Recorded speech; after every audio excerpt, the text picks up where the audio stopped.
দেখুন কি করে শেষ পর্যন্ত দেখুন।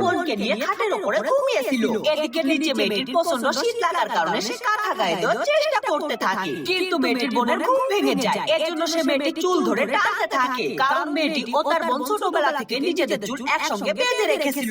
এদিকে তাদের নড়াচড়ার কারণে ছেলেটিরও ঘুম ভেঙে যায় এবং সে যখনই দেখতে পায় মেয়েটির বোনের মুখে অনেক ব্রণ, তখন সে অনেক রেগে যায়। এর জন্য মেয়েটি তার মুখের ব্রণগুলোকে হাত দিয়ে চুলের মাধ্যমে তার বোনের মুখে পাঠিয়ে দেয় ব্রণগুলোকে, এবং মেয়েটি চুলের মাধ্যমে ওগুলো পাঠায়। ও তার বড় বড় নোংরা নখগুলোকেও হাত দিয়ে তার বোনের কাছে পাঠিয়ে দেয়। এর জন্য মেয়েটির বোন রেগে গিয়ে তাদের একসঙ্গে লাগানো চুলগুলোকে কেটে ফেলার চেষ্টা করে। তবে 20 বছর ধরে একসঙ্গে চুল লাগিয়ে রাখার কারণে চুলগুলো অনেক শক্ত হয়ে 20 বছরের অভিজ্ঞতা। এর জন্য মেয়েটি আগুন দিয়ে পুড়িয়ে চুলগুলোকে আলাদা করার চেষ্টা করে। তবে ঘরের মধ্যে আগুন জ্বালানোর কারণে ওপরে থাকা মেশিন থেকে পানি পড়তে শুরু করে, কারণ তাদের ঘরের মধ্যে আগুনের হাত থেকে বাঁচার জন্য অস্থির। একটা মেশিন লাগানো